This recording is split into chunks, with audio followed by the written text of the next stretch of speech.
Sejarah wabah dan kondisi masjid pada saat itu. Tahun 18 Hijriah.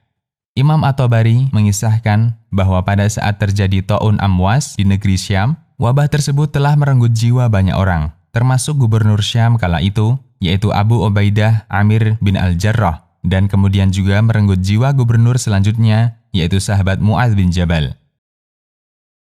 Tatkala sahabat Amr bin Al-As ditunjuk sebagai gubernur, beliau berkhutbah dan berkata kepada penduduk Syam, "Wahai masyarakat sekalian, sesungguhnya wabah penyakit ini bila telah melanda, maka akan cepat menyebar bagaikan api yang berkobar-kobar. Maka dari itu, hendaknya kalian pergi ke gunung-gunung."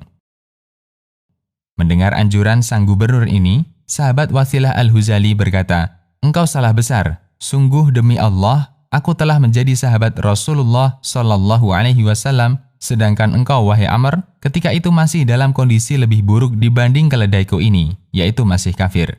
Mendapat sanggahan ini, sahabat Amr berkata, "Sungguh demi Allah, aku tidak akan membantah ucapanmu. Sungguh demi Allah, aku tidak akan menetap atau berdiam diri di kota ini." Kemudian sahabat Amr bin Al-As segera bergegas mengasingkan diri di pegunungan, dan masyarakat pun segera berhamburan mengikutinya dengan menyebar ke pegunungan.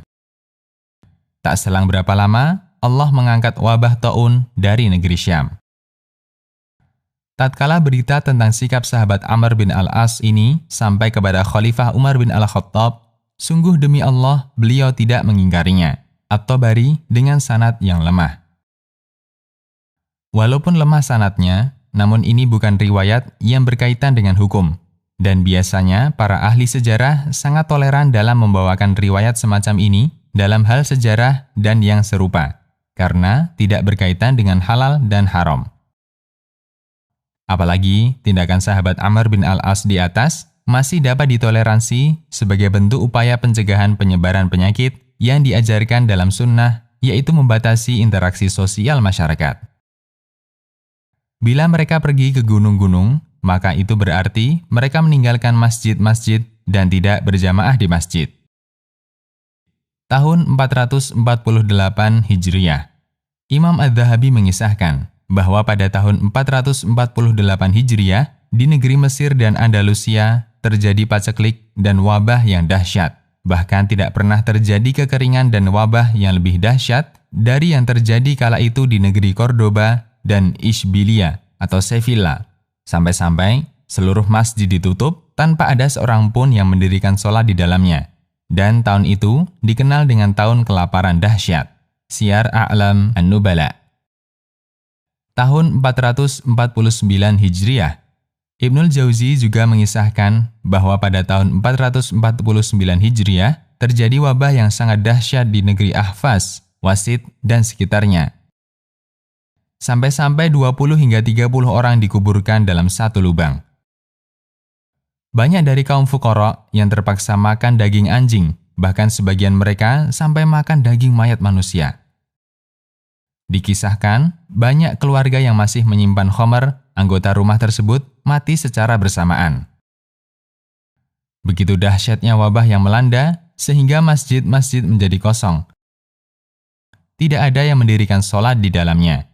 Masyarakat setempat segera bertaubat, menyedekahkan harta mereka, menumpahkan khamar, mematahkan alat-alat musik, memperbanyak baca Al-Quran.